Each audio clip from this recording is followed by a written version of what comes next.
shaqaale dawladda maxaan banaya halkan iska dhaafsan horta waa halka anu shaqaale dawladda eegada kursi siyaasi ma hayade shaqaale dawladda la iska macasilo ahna nin technocrat siyaasadda ma dajiyo dawladda ma maamulo wasaarad ma farageliyo nin technocrat ku shaqeysta aqoontayda waan ku soo xoogsi tagi qof Soomaaliyeed oo aqoontayda in leeg leh uu jira laakiin ma badna intan ka badan ma sii qalmaaba adigu intan adigu haysataa Harvard baan ka soo baxay jaamacadda London baan ka soo baxay jaamacadda Urbina waxaan ka soo baxay dalka Talyaaniga jaamacadda Master ee dalka Holland baan ka soo baxay jaamacadda UNESCO ee magaalada Paris baan ka soo baxay akaasimo guud oo yar baan meemen isku haysanaa inta 30 sanadood UN u shaqeynay 12 kun oo qof baan maamulayay agaasimo guud iyo naas ku qabsanay meesha beel laguma qaybsanay aqoontaydan ku yimidee dhulku badan yahay qofkii wax kala raba ha u soo tartamo ta hagalo laakiin iska casilaad waxay timaadaa kursi xildhibaan oo la isu banaynaya ma anigu technocrat baan nin shaqaale ah shaqadaydan ku soo xoogsatay maalinta shaqadayda la garan waayada albaabku furay halka laga saaray waanuga reernimada meel kuma joogo Nigeria ka shaqeynay reernimo ku joogay Nigeria waa 210 milyan oo qof halka ugu sarreeysan ka joogay tamar reernimo lagu gala halka waxa Nigeria joogo wada aragtay Iraq baan ka soo shaqeeyay reernimo ku galay Yemen baan ka soo shaqeeyay reernimo ku galay Libya ka soo shaqeeyay reernimo ku galay Syria ka soo shaqeeyay reernimo ku galay reernimo ku galay ninkayga inta badda qaleelka ka soo baxay halkan waxba lama aha sarkaalka xidigaa ku taxan yihiin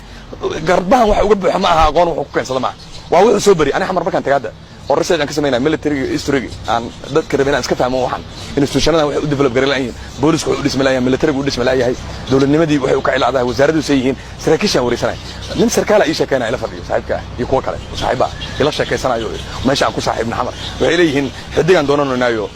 xaaskay madaxweynahan nasiinayso waan weydiisanaynaa oo waxaan noo geenay niman xildhibaanada magacooda xataa ii sheegayaan telefoon kala hadlayaan waa maqlaani waa u socdaan ma noo soo socotaan ha waa la soo maraya agtiyaal meeshan fadhiyo hotelka shaax kacbaa laga soo maraya waa la waday madaxtooyada la geynaa xaaska madaxweynaha laga hadlaa garaadda la siinayo laba xidiga lagu roroyaa bal ilaahay baan ku dhaartay sarkaalkaas ya bal ilaahay amarkii xaguu la tagaa ninkaan la dalacsiiyay maxaa cadayna laakiin warkaas war fadhi ku dirir haduu yahay may ma aha way hadlayaan waana isxigaan waana ii soo direen markii la siiyay cajalada ii soo direen aan ku tusi karaa xamdi wax ku tusi karaa ayagoo garaadii loo xiray nimanka markaan baxo laabta London waxay ka soo daba direen ayagoo garaadii loo xirayo xaflado la sameeyo aan ku dhameeyo feeri sarkaal see lagu siin karaa xidig xamdi waxaan hadda ma yaqaanaan oo waxay isagu dhisanaayeen waxaan hadda joogo dawladda sheeganaye waa in aqoon laga qaada imtixaan laga qaada sarkaalka oo la imtixaano sarkaalkii ma noqon karaa cornel darajooyinka ugu weyn wadanka waa haddaad akhriso militariga Soomaaliya 60 qaabka u dhisnaa sharcigu ku dhisnaa hadda akhris waxa ku qoran iyo digreetooyinkiisa dhakhtar meeqa sano lagu bartaa xamdi 7 sano 5 ilaa 7 sano nin dhakhtar soo dhameysto maanta militariga gala dhahayo hal xidiga la bootina laba xidiga lagu bilaabaa bas 7 sano jaamacad ku jiray ogow xidig la lagu bilaabaa ninka high school ka soo baxo la tababaray waxa arkaysaa ninaan waxna qorin waxna aqrin xamdi in kaarta Soomaaliya ka taagan waa Afrikada markaan darsino jaamacad aan ka hadlay aan goolo kama helayo waxaas konga kama helayo markii la darsay kuwa militariga ka qor buugtoodii la keenay meesha cilmi baaristoodii kuwa hadda Rwanda ka soo qor boolka gaame ma la keeni karo markaan u sheego waayabaan they can accept hatta ma aqbalayaan impossible kulay ma impossible wax dhacay kara ma nin waxa arkay aan waxna qor waxna aqrin cornel lagu bilaabay cornel iska daa laba xidig le kabtan mijir gaashaan dhexe cornel waa gaashaan sare iska daa waxa arkaysaa nin lagu bilaabayo gaashaan le sare lix bil kadibna leeyahay general nin inaag wuxuu yaaba oo saas la leeyahay oo ilaahay baan ku dhaartay intuu la tii karaa waxaas xaguu geena janno kale iyo haduu u tago iyo Afrika loo diro iyo waayaabayn dad ilaa khibrad male aqoonti male wixii ma macnayn karo ma sheegi karo waxa marka hadda Ethiopia maxay yiraahdeen ma maqasho hadda ogow amdi warfada ku dirma anaa sabaan tagay jaamacadeen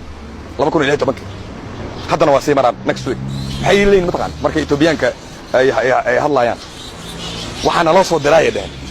oo shirarka African Union yimaada ilaan waa ogtahay militariga iyo wasrax galan booliska iyo shirarada